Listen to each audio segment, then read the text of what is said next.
ਬੇਈਮਾਨ ਜਦੋਂ ਆ ਜਾਣ ਲੋਕਤੰਤਰ ਦਾ ਰਸਤਾ ਅਪਣਾ ਕੇ, ਉਹ ਸਭ ਤੋਂ ਵੱਡਾ ਖਤਰਾ ਬਣ ਜਾਂਦਾ।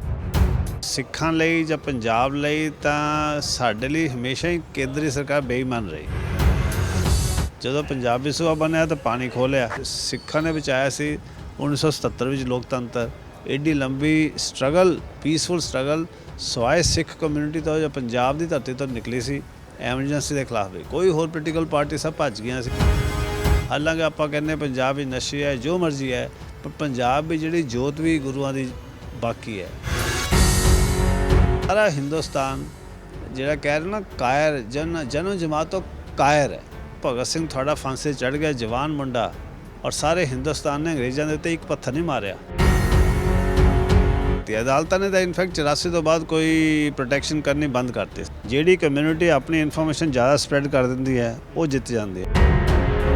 ਹਿੰਦੁਸਤਾਨ ਦਾ ਜਿਹੜਾ ਲੋਕਤੰਤਰ ਉਹ ਖਤਰੇ ਵਿੱਚ ਆ, ਪਰ ਇੰਝ ਲੱਗਦਾ ਕਿ ਜਦੋਂ ਲੋਕਤੰਤਰ ਬਣਿਆ ਉਦੋਂ ਤੋਂ ਹੀ ਖਤਰੇ ਵਿੱਚ ਆ। ਤੁਸੀਂ ਪੰਜਾਬ ਦੇ ਗੱਲ ਕਰੀ, ਤੁਹਾਡੇ ਫਾਦਰ ਸਾਹਿਬ ਦੀ ਗੱਲ ਕਰੀਏ ਤਾਂ ਇੱਕ ਲੰਮਾ ਸੰਘਰਸ਼ ਆ ਜਿਹੜਾ 84 ਤੋਂ ਬਾਅਦ ਜੋ ਦਹਾਕਾ ਹੋਇਆ, ਜੋ ਕਤਲੇਆਮ ਹੋਇਆ, ਉਹਦੀ ਗੱਲ ਕੀਤੀ ਆ। ਕੀ ਲੱਗਦਾ ਪੰਜਾਬ ਦੇ ਵਿੱਚ ਹਾਲ ਦੀ ਕਿਹੜੀ ਲੋਕਤੰਤਰ ਖਤਰੇ ਵਿੱਚ ਜਾਂ ਇਸ ਦੀ ਲੰਬਾ ਇਤਿਹਾਸ? ਦੇਖੋ, ਲੋਕਤੰਤਰ ਤਾਂ ਜਦੋਂ ਇਮਾਨਦਾਰ ਲੋਕ ਚਲਾ ਰਹੇ ਹੁਣ ਉਦੋਂ ਖਤਰੇ ਵਿੱਚ ਨਹੀਂ ਹੁੰਦਾ। ਬੇਈਮਾਨ ਜਦੋਂ ਆ ਜਾਣ ਲੋਕਤੰਤਰ ਦਾ ਰਸਤਾ ਅਪਣਾ ਕੇ, ਉਹ ਸਭ ਤੋਂ ਵੱਡਾ ਖਤਰਾ ਬਣ ਜਾਂਦਾ ਹੈ। ਔਰ ਸਿੱਖਾਂ ਲਈ ਜਾਂ ਪੰਜਾਬ ਲਈ ਤਾਂ ਸਾਡੇ ਲਈ ਹਮੇਸ਼ਾ ਹੀ ਕੇਂਦਰੀ ਸਰਕਾਰ ਬੇਈਮਾਨ ਰਹੀ। ਆਉਂਦੇ ਸਾਰੇ ਸੂਬੇ ਬਣਾਤੇ ਭਾਸ਼ਾ ਦੇ ਬੇਸ 'ਤੇ। ਪੰਜਾਬੀ ਭਾਸ਼ਾ ਨੂੰ ਕਿੰਨਾ ਲੰਬਾ ਸੰਘਰਸ਼ ਕਰਨਾ ਪਿਆ ਆਪਣਾ ਸੂਬਾ ਬਣਾਉਣ ਲਈ। ਜਦੋਂ ਪੰਜਾਬੀ ਸੂਬਾ ਬਣਿਆ ਤਾਂ ਪਾਣੀ ਖੋਲ੍ਹਿਆ। ਪਾਣੀ ਦੇ ਸੰਘਰਸ਼ ਨੇ ਬਦਲਿਆ ਤਾਂ ਪਾਣੀ ਦੇ ਸੰਘਰਸ਼ ਨਾਲ ਧੋਖੇ ਨਾਲ ਚੀਫ ਮਿਨਿਸਟਰ ਤੋਂ ਮੁਕੱਦਮਾ ਵਾਪਸ ਕਰਵਾ ਲਿਆ। ਜਦੋਂ ਪੰਜਾਬ ਸਰਕਾਰ ਸੁਪਰੀਮ ਕੋਰਟ ਗਈ ਅਤੇ ਜਦੋਂ ਉਸ 'ਤੇ ਮਾਸ ਐਜੀਟੇਸ਼ਨ ਹੋਈ, ਮਹਾਯੁੱਧ ਹੋਇਆ, ਮਹਾ ਮੋਰਚਾ ਹੋਇਆ, ਉਦੋਂ ਤੁਸੀਂ ਵਾਇਲੈਂਸ ਇੰਟਰੋਡਿਊਸ ਕਰਕੇ ਬਲੂ ਸਟਾਰ ਹੋ ਗਿਆ। ਉਸ ਤੋਂ ਬਾਅਦ ਸਾਰਾ ਨਰੇਟਿਵ ਬਦਲ ਗਿਆ। ਉਸ ਤੋਂ ਬਾਅਦ violence and terrorism and special acts and ਟਾਰਡਾ ਬਣ ਗਿਆ। ਐਂਡ ਜਦੋਂ ਉਹ ਖਤਮ ਹੋਇਆ ਤਾਂ ਫਿਰ ਡਰੱਗ ਦਾ ਫੇਸ। ਹੁਣ ਇਹ ਬੜੀ ਸੋਚਣ ਵਾਲੀ ਗੱਲ ਹੈ ਕਿ ਡਰੱਗ, ਰਾਜਸਥਾਨ ਬਾਰਡਰ ਬਹੁਤ ਵੱਡਾ ਹੈ, ਉੱਥੋਂ ਡਰੱਗ ਕ੍ਰਾਸ ਨਹੀਂ ਕਰਦਾ। ਕਿੰਨਾ ਆਸਾਨ ਹੈ ਉੱਥੇ ਕ੍ਰਾਸ ਕਰਨਾ। ਰਾਜਸਥਾਨ ਪੰਜਾਬ ਦੇ ਬਾਰਡਰ 'ਚ ਉੱਧਰ ਨਹੀਂ ਜਾਂਦਾ। ਹਰਿਆਣਾ ਵਿੱਚ ਕੋਈ ਡਰੱਗ ਦੀ ਸਮੱਸਿਆ ਨਹੀਂ ਹੈ। ਮਹਾਰਾਸ਼ਟਰ ਵਿੱਚ ਕਿਆ, ਇੱਧਰ ਜਿਹੜਾ ਹਿਮਾਚਲ ਪ੍ਰਦੇਸ਼ ਵੀ ਕੁਛ ਨਹੀਂ ਹੈ। ਕਿਸੇ ਹੋਰ ਪ੍ਰਾਂਤ ਵਿੱਚ ਕੋਈ ਸਮੱਸਿਆ ਨਹੀਂ ਹੈ। ਪੰਜਾਬ ਹੀ ਕਿਉਂ ਸੈਂਟਰਲਾਈਜ਼ਡ ਹੈ? ਇਹ ਤੁਸੀਂ ਦੇਖਿਆ ਹੋਵੇ ਤਾਂ ਪੁਰਾਣੀ ਸਾਰੀਆਂ ਹੀ ਕਲੋਨੀਅਲ ਗਵਰਨਮੈਂਟਸ ਦੀ ਬੜੀ ਆਮ ਸਟ੍ਰੈਟਜੀ ਸੀ। ਆਸਟ੍ਰੇਲੀਆ ਵਿੱਚ ਜਦੋਂ ਅੰਗਰੇਜ਼ ਗਏ ਤਾਂ ਉਹਨਾਂ ਨੇ ਜਿਹੜੇ ਓਰੀਜਨਲ ਨੂੰ ਨਸ਼ੀਲੇ ਬਣਾਇਆ ਸੀ, ਨਸ਼ਾ ਦੇ ਕੇ ਸਸਤਾ। ਇੱਦਾਂ ਹੀ ਕੈਨੇਡਾ ਦੇ ਵਿੱਚ ਜਿਹੜੇ ਉਹਨਾਂ ਨੇ ਜਿਹੜੇ ਓਰੀਜਨਲਸ ਹੈ, ਉਹਨਾਂ ਨੂੰ ਵੀ ਇਹੀ ਤਰੀਕਾ ਕੀਤਾ ਸੀ, ਅਪਣਾਇਆ ਸੀ। ਰੈਡ ਇੰਡੀਅਨਸ ਨੂੰ ਵੀ ਖਤਮ ਕੀਤਾ ਸੀ ਸੈਟਲਰਸ ਨੇ, ਅਮੈਰੀਕਨ ਜੋ ਬਣਿਆ ਵਾਈਟ ਪੀਪਲ ਨੇ, ਇੱਦਾਂ ਹੀ ਨਸ਼ੇ ਦੇ ਕੇ ਕ੍ਰੈਕ ਕੀਤਾ ਸੀ। ਅਤੇ ਕਲੀਅਰਲੀ ਹੈ ਕਿ ਕੁਛ ਤਰ੍ਹਾਂ ਦੀ ਸੈਂਟਰਲਾਈਜ਼ਡ ਪਾਲਿਸੀ ਤਾਂ ਜ਼ਰੂਰ ਹੈਗੀ ਹੈ, ਜਿਹੜੀਆਂ ਜਾਂ ਸਸਤਾ ਨਸ਼ਾ ਧੱਕ ਰਹੀਆਂ, ਜਾਂ ਤੁਸੀਂ ਇੱਕ ਕੋਆਰਡੀਨੇਸ਼ਨ ਨਾਲ ਨਸ਼ਾ ਪ੍ਰੈਜ਼ੈਂਟ ਕਰ ਰਹੇ ਹੋ। ਅਤੇ ਜਦੋਂ ਆਪਰੇਸ਼ਨ ਵੀ ਹੁੰਦਾ ਉਦੋਂ ਵੀ, ਜਦੋਂ ਸਟਰਗਲ ਵੀ ਹੁੰਦੀ ਹੈ, ਜਦੋਂ ਫੇਲੀਅਰ ਹੁੰਦੀ ਉਦੋਂ ਵੀ ਬੰਦਾ ਡਿਪਰੈਸ਼ਨ ਵਿੱਚ ਚਲੇ ਜਾਂਦਾ। So as a community and a region ਵੀ ਡਿਪਰੈਸ਼ਨ ਵਿੱਚ ਚਲੇ ਜਾਂਦਾ। ਉਹ ਵੀ ਇਨਕਰੇਜ ਕਰਦੇ ਨਸ਼ੇ ਨੂੰ। ਸੋ ਨਸ਼ਾ ਰੋਕਣ ਦੀ ਬਜਾਏ ਸਾਰੀਆਂ ਹੀ ਜਿਹੜੇ ਅਥਾਰਟੀਜ਼ ਹੈਗੀਆਂ, ਸਰਕਾਰਾਂ ਹੈਗੀਆਂ, ਉਹਨੂੰ ਇਨਕਰੇਜ ਕਰ ਰਹੀਆਂ, ਗੱਲਾਂ ਉਲਟੀਆਂ ਕਰਦੀਆਂ, ਬਟ ਐਕਚੁਅਲੀ ਕੁਛ ਕਰ ਨਹੀਂ ਰਹੀਆਂ। ਉਹਨਾਂ ਨੂੰ ਬੜਾ ਚੰਗਾ ਲੱਗਦਾ ਕਿ ਜਿਹੜੀ ਕਮਿਊਨਿਟੀ ਬੋਲਣ ਵਾਲੀ ਹੋਵੇ, ਪ੍ਰੋਟੈਸਟ ਕਰਨ ਵਾਲੀ ਹੋਵੇ, ਲੜਨ ਵਾਲੀ ਹੋਵੇ। ਅਲਟੀਮੇਟਲੀ ਬੜਾ ਵੱਡਾ ਨੁਕਸਾਨ ਹੋਏਗਾ ਹਿੰਦੁਸਤਾਨ ਨੂੰ, ਕਿਉਂਕਿ ਇਸੇ ਸਿੱਖਾਂ ਨੇ ਬਚਾਇਆ ਸੀ 1977 ਵਿੱਚ ਲੋਕਤੰਤਰ। ਐਡੀ ਲੰਬੀ ਸਟਰਗਲ, ਪੀਸਫੁਲ ਸਟਰਗਲ ਸਵਾਏ ਸਿੱਖ ਕਮਿਊਨਿਟੀ ਤੋਂ ਜਾਂ ਪੰਜਾਬ ਦੀ ਧਰਤੀ ਤੋਂ ਨਿਕਲੀ ਸੀ। ਐਮਰਜੈਂਸੀ ਦੇ ਖਿਲਾਫ ਵੀ ਕੋਈ ਹੋਰ ਪੋਲੀਟੀਕਲ ਪਾਰਟੀ ਸਭ ਭੱਜ ਗਈਆਂ ਸੀ। 19 ਮਹੀਨੇ ਦਰਬਾਰ ਸਾਹਿਬ ਤੋਂ ਹਰ ਰੋਜ਼ 5 ਸਿੱਖਾਂ ਦਾ ਜੱਥਾ ਤੁਰਦਾ ਸੀ ਅਰਦਾਸ ਕਰਕੇ ਕਿ ਲੋਕਤੰਤਰ ਬਚਾਉਣਾ। ਹੁਣ ਫਿਰ ਉਹੀ ਗੱਲ ਹੋਈ ਹੈ। ਕਿਸਾਨਾਂ ਦੇ ਵਿੱਚ ਹੁਣ ਜਿਹੜੇ 3 ਬਿੱਲ ਨੇ ਬਣਾਏ ਹੈ, ਉਹਦੀ ਵੀ ਸਭ ਤੋਂ ਵੱਡੀ ਪ੍ਰੋਟੈਸਟ ਹੁਣ ਪੰਜਾਬ ਵਿੱਚ ਹੋ ਰਹੀ ਹੈ। ਹਾਲਾਂਕਿ ਆਪਾਂ ਕਹਿੰਦੇ ਪੰਜਾਬ ਵਿੱਚ ਨਸ਼ੇ ਹੈ, ਜੋ ਮਰਜ਼ੀ ਹੈ, ਪਰ ਪੰਜਾਬ ਵਿੱਚ ਜਿਹੜੀ ਜੋਤ ਵੀ ਗੁਰੂਆਂ ਦੀ ਬਾਕੀ ਹੈ। ਜਿਹੜਾ ਜੋਸ਼ ਹੈ, ਜਿਹੜੀ ਚੜ੍ਹਦੀ ਕਲਾ ਹੈ, ਜਿਹੜੀ ਹਿੰਮਤ ਹੈ, ਜਿਹੜੀ ਸਾਰਾ ਹਿੰਦੁਸਤਾਨ ਜਿਹੜਾ ਕਹਿ ਰਿਹਾ ਨਾ ਕਾਇਰ, ਜਨਮ ਜਮਾਤ ਤੋਂ ਕਾਇਰ ਹੈ। ਇਹ ਮੈਂ ਨਹੀਂ ਕਹਿ ਰਿਹਾ, ਇਹ ਰਜਨੀਸ਼ ਓਸ਼ੋ ਦੇ ਸ਼ਬਦ ਨੇ। ਜੋ ਤੋਂ ਪੁੱਛਿਆ ਗਿਆ ਭਗਤ ਸਿੰਘ ਦੇ ਬਾਰੇ ਤਾਂ ਕਹਿੰਦਾ, ਭਗਤ ਸਿੰਘ ਥੋੜਾ ਫਾਂਸੀ ਚੜ੍ਹ ਗਿਆ, ਜਵਾਨ ਮੁੰਡਾ, ਔਰ ਸਾਰੇ ਹਿੰਦੁਸਤਾਨ ਨੇ ਅੰਗਰੇਜ਼ਾਂ ਦੇ ਉੱਤੇ ਇੱਕ ਪੱਥਰ ਨਹੀਂ ਮਾਰਿਆ। ਇਹੋ ਜਿਹੀ ਜਨਮ ਜਮਾਤ ਤੋਂ ਜਿਹੜੀ ਕਾਇਰ ਜਨਤਾ ਹੋਵੇ, ਉੱਥੇ ਚਿੰਗਾਰੀ ਲਾਉਣੀ ਬਹੁਤ ਔਖਾ ਕੰਮ ਹੁੰਦਾ ਹੈ। ਉਹ ਚਿੰਗਾਰੀ ਹਮੇਸ਼ਾ ਹੀ ਪੰਜਾਬ ਤੋਂ ਲੱਗਦੀ ਹੈ। ਪੰਜਾਬ ਚਾਹੇ ਤੁਸੀਂ ਕਹਿ ਲਓ ਪੁਰਾਣੀ ਇੰਡਸ ਵੈਲੀ ਸਿਵਲਾਈਜੇਸ਼ਨ ਦੇ ਵੇਲੇ ਵੀ ਅਲੈਗਜ਼ੈਂਡਰ ਨੂੰ ਪੰਜਾਬ ਨੇ ਮੋੜਿਆ ਸੀ, ਸਿਕੰਦਰ ਨੂੰ ਪੰਜਾਬ ਨੇ ਮੋੜਿਆ ਸੀ, ਚਾਹੇ ਉਹ ਅਸੀਂ ਹਾਰੇ ਜਿੱਤੇ, ਪਰ ਇਸੇ ਧਰਤੀ ਤੋਂ ਮੁੜ ਕੇ ਵਾਪਸ ਗਿਆ ਸੀ, ਉਹ ਵਾਪਸ ਆਪਣੇ ਘਰ ਨਹੀਂ ਪਹੁੰਚ ਸਕਿਆ ਸੀ। ਸੋ ਪੰਜਾਬ ਦੀ ਧਰਤੀ 'ਚ ਗੁਣ ਵੀ ਕਹਿ ਲਓ, ਇਹ ਤੁਸੀਂ ਇਹਨੂੰ ਅਬਸ਼ਾਪ ਵੀ ਕਹਿ ਸਕਦੇ ਹੋ। ਇੱਥੇ ਖਤਰਾ, ਇੱਥੇ ਸਟਰਗਲ, ਇੱਥੇ ਆਵਾਜ਼, ਇਹ ਸਬਡਿਊ ਨਹੀਂ ਹੋਣਾ ਚਾਹੀਦਾ, ਹੋਣੇ ਵੀ ਨਹੀਂ ਚਾਹੀਦੇ। ਇਸੇ ਕਰਕੇ ਪੰਜਾਬੀ ਹੈਗੇ ਆ, ਔਰ ਇਸੇ ਕਰਕੇ ਜਦੋਂ ਵੀ ਕਿਸੇ ਹੋਰ ਦੁਨੀਆ ਵਿੱਚ ਜਾਂਦੇ ਨੇ ਬਹੁਤ ਸਕਸੈਸਫੁਲ ਰਹਿੰਦੇ ਨੇ। ਅਤੇ ਇਸ ਐਜੀਟੇਸ਼ਨ ਦੇ ਵਿੱਚ ਵੀ ਪੰਜਾਬ ਵੱਡਾ ਰੋਲ ਅਦਾ ਕਰ ਰਿਹਾ, ਔਰ ਜਿਹੜੇ ਦੇਸ਼ ਵਿੱਚ ਡਰ ਦਾ ਮਾਹੌਲ ਪੈਦਾ ਹੋ ਗਿਆ ਉਹਨੂੰ ਤੋੜ ਦਿੱਤਾ। ਹੁਣ ਲੋਕਾਂ ਨੂੰ ਕੋਈ ਡਰ ਨਹੀਂ ਲੱਗਦਾ। ਚਾਹੇ ਤੁਸੀਂ ਬਿਮਾਰੀ ਵੀ ਦੇਖੋ ਤਾਂ ਸਭ ਤੋਂ ਜ਼ਿਆਦਾ ਪ੍ਰੋਟੈਸਟ ਬਿਮਾਰੀ ਦੇ ਦੌਰਾਨ ਵੀ, ਕੋਵਿਡ ਦੇ ਦੌਰਾਨ ਵੀ ਪੰਜਾਬ ਵਿੱਚ ਹੋਈਆਂ। ਉਹ ਬਿਲਕੁਲ ਨਹੀਂ ਪਰਵਾਹ ਕਰ ਰਹੇ ਕਿ ਜੇ ਮਰਨਾ ਹੀ ਹੈ ਡਰਨਾ ਕਿਉਂ ਫਿਰ, ਚਾਹੇ ਬਿਮਾਰੀ, ਚਾਹੇ ਸਰਕਾਰ, ਚਾਹੇ ਗੋਲੀ। ਅਤੇ ਉਹ ਇਹ ਸਭ ਤੋਂ ਵੱਡੀ ਮੇਰੇ ਹਿਸਾਬ ਨਾਲ ਸਾਡੀ ਸਟਰੈਂਥ ਵੀ ਹੈਗੀ ਹੈ। ਔਰ ਜਦ ਤੱਕ ਇਹ ਕਲਾ, ਇਹ ਜਿਹਾ ਸਾਨੂੰ ਮਿਲਿਆ ਹੋਇਆ ਗੁਣ, ਉਦ ਤੱਕ ਇਹ ਪੰਜਾਬ ਤਾਂ ਹਿੰਦੁਸਤਾਨ ਨੂੰ ਵੀ, ਕਿਸਾਨਾਂ ਨੂੰ ਵੀ ਬਚਾਏਗਾ। ਇਹ ਐਜੀਟੇਸ਼ਨ ਹਿੰਦੁਸਤਾਨ ਦੇ ਕਿਸਾਨਾਂ ਨੂੰ ਬਚਾਏਗੀ। ਗੱਲ ਇਹ ਹੈ ਵੀ ਪੰਜਾਬ ਦੇ ਵਿੱਚ ਇਹ ਗੱਲ ਕਿ ਪੁਲਿਸ ਜਿਹੜੀ ਉਹ ਕਾਫੀ ਬਦਨਾਮ ਸੀ, ਇਹਨੇ ਕਾਫੀ ਜ਼ਿਆਦਾ ਮਨੁੱਖੀ ਹੱਕਾਂ ਦਾ ਘਾਣ ਕੀਤਾ। ਪਰ ਇੱਕ ਆਸ ਹੁੰਦੀ ਸੀ ਵੀ ਆਪਾਂ ਜਿਹੜਾ ਉਹ ਕੋਰਟ 'ਚ ਜਾਈਏ, ਅਦਾਲਤ 'ਚ ਪੈਰਵੀ ਕਰੀਏ। ਪਰ ਹੁਣ ਦੇ ਜੋ ਹਾਲਾਤ ਨੇ, ਇੱਕ ਤਰੀਕੇ ਦੇ ਨਾਲ ਅਦਾਲਤਾਂ ਤੋਂ ਵੀ ਕਿਸੇ ਤਰੀਕੇ ਦੀ ਆਸ ਹੈ ਜਿਹੜੀ ਉਹ ਖਤਮ ਹੋ ਚੁੱਕੀ ਹੈ ਪੂਰਨ ਰੂਪ ਦੇ ਵਿੱਚ।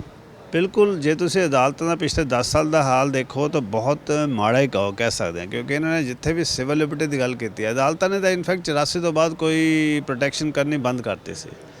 ਕਿਉਂਕਿ ਜਿਹੜੇ 95 ਤੋਂ ਬਾਅਦ ਦੇ ਪਿਛਲੇ 20 ਸਾਲਾਂ ਤੋਂ ਜਦੋਂ ਦੀ ਜੁਡੀਸ਼ਰੀ ਨੇ ਆਪਣੇ ਹੱਥ ਵਿੱਚ ਪਾਵਰ ਲੈ ਲਈ ਔਰ ਸਰਕਾਰ ਤੋਂ ਆਜ਼ਾਦ ਹੋ ਗਈ, ਉਦੋਂ ਇਹਦਾ ਸਾਰਾ ਧਿਆਨ ਲੱਗ ਗਿਆ ਆਪਣੇ ਰਿਸ਼ਤੇਦਾਰ ਨੂੰ ਜੱਜ ਬਣਾਉਣਾ, ਟਰਾਂਸਫਰਾਂ ਕਰਨੀਆਂ ਅਤੇ ਇਨਸਾਫ ਕਰਨ ਤੋਂ ਧਿਆਨ ਹਟ ਗਿਆ। ਜੁਡੀਸ਼ਰੀ ਬਿਲਕੁਲ ਐਗਜ਼ੈਕਟਿਵ ਸਰਕਾਰ ਮੰਗਰ ਕਿਸੇ ਨੂੰ ਫਾਇਦਾ ਦੇ ਰਹੀ ਹੈ, ਕਿਸੇ ਨੂੰ ਨੁਕਸਾਨ ਦੇ ਰਹੀ ਹੈ। ਪਹਿਲਾਂ ਹੁੰਦਾ ਸੀ ਕਿ ਸਿਰਫ ਸਰਕਾਰ ਬਣਾਉਂਦੀ, ਜਿਹਨੂੰ ਮਰਜ਼ੀ ਬਣਾ ਦੇ, ਜੱਜ ਕੋਲ ਸਿਵਾਏ ਫੈਸਲੇ ਦੇਣ ਦਾ ਹੋਰ ਕੋਈ ਪਾਵਰ ਨਹੀਂ ਸੀ। ਜਦੋਂ ਸੁਪਰੀਮ ਕੋਰਟ ਨੇ ਪਾਵਰ ਲੈ ਲਈ, ਉਦੋਂ ਤੋਂ ਸਭ ਦਾ ਧਿਆਨ ਲੱਗ ਗਿਆ ਕਿ ਸੁਪਰੀਮ ਕੋਰਟ ਸਭ ਤੋਂ ਪਾਵਰਫੁਲ ਬੋਡੀ ਬਣ ਗਈ। ਉਸ ਤੋਂ ਬਾਅਦ ਸਾਰੇ ਜੱਜਾਂ ਦਾ ਧਿਆਨ ਲੱਗ ਗਿਆ ਕਿ ਹੁਣ ਅਸੀਂ ਪ੍ਰਮੋਟ ਹੋਣਾ ਅਤੇ ਸੁਪਰੀਮ ਕੋਰਟ ਜਾਣਾ। ਅੱਗੇ ਸਰਕਾਰ ਚਾਹੁੰਦੀ ਸੀ ਮੋਸਟਲੀ ਜੱਜ ਬਣ ਕੇ ਰਿਟਾਇਰ ਹੋ ਜਾਂਦੇ ਸੀ, ਨਵੇਂ ਜੱਜ ਆਉਂਦੇ ਸੀ। ਅਤੇ ਉਸ ਤੋਂ ਉਹ ਤੇ ਜਿਉਂ ਇਹ ਟ੍ਰੈਂਡ ਵਧਿਆ, ਉੱਦਾਂ ਹੀ ਕਰਪਸ਼ਨ ਵਧੀ ਜੁਡੀਸ਼ਰੀ ਦੇ ਵਿੱਚ।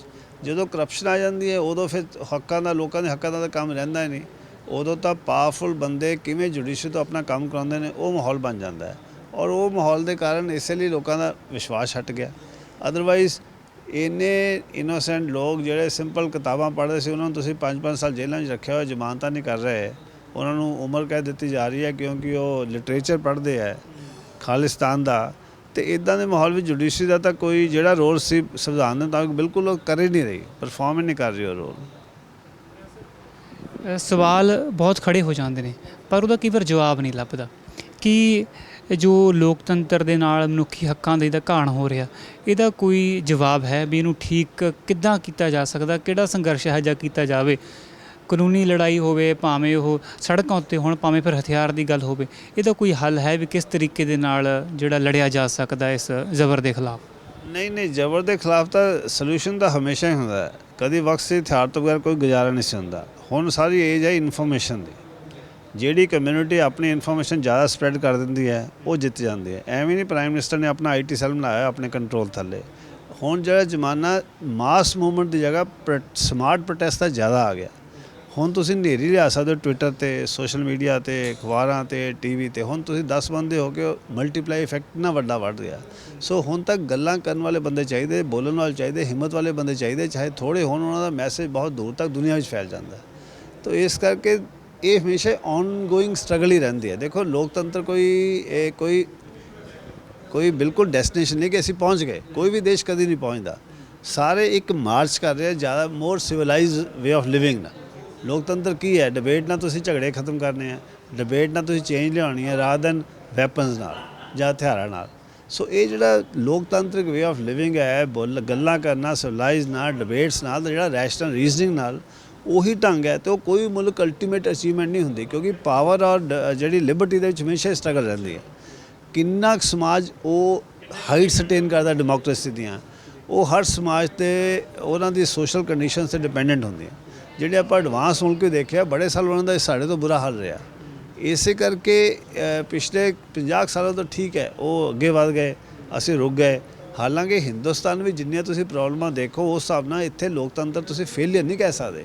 ਇਹ ਠੀਕ ਹੈ, ਅੱਜ ਦੇ ਦੌਰ 'ਤੇ ਅਟੈਕ ਹੋ ਰਿਹਾ। ਅੱਜ ਦੇ ਦੌਰ 'ਤੇ ਜਿਹੜੇ ਬੰਦੇ ਸੱਤਾ ਵਿੱਚ, ਉਹਨਾਂ ਨੂੰ ਵਿਸ਼ਵਾਸ ਹੀ ਨਹੀਂ ਹੈ ਡੈਮੋਕਰੇਟਿਕ ਇੰਸਟੀਟਿਊਸ਼ਨ ਦੇ ਵਿੱਚ।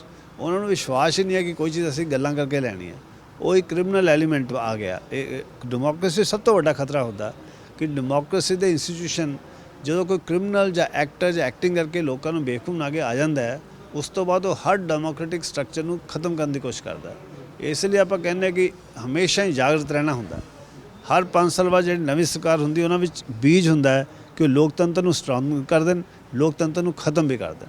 ਤਾਂ ਇਹ ਸਰਕਾਰ ਉਹ ਬੀਜ ਲੈ ਕੇ ਆਈ ਹੈ ਜਿਨ੍ਹਾਂ ਦਾ ਵਿਸ਼ਵਾਸ ਹੀ ਨਹੀਂ ਹੈ। ਉਹਨਾਂ ਦੀ ਆਈਡੀਓਲੋਜੀ ਕਹਿੰਦੇ ਕਿ ਸਾਨੂੰ ਵਿਸ਼ਵਾਸ ਨਹੀਂ ਹੈ। ਉਹਨਾਂ ਨੂੰ ਕਮਜ਼ੋਰ ਬੰਦਾ ਚੰਗਾ ਨਹੀਂ ਲੱਗਦਾ। ਜਿਹੜਾ ਉਹਨਾਂ ਤੋਂ ਥੱਲੇ ਹੈ, ਇਹ ਸਾਰੀ ਉਹਨਾਂ ਦੀ ਫਿਲਾਸਫੀ ਇਹ ਹੈ ਕਿ ਉੱਪਰ ਵਾਲਿਆਂ ਦੀ ਤੁਸੀਂ ਉਹਨਾਂ ਨੂੰ ਤਾਂ ਮੰਨੋ, ਭਗਤੀ ਕਰੋ, ਤੇ ਥੱਲੇ ਵਾਲਿਆਂ 'ਤੇ ਜ਼ੁਲਮ ਕਰੋ।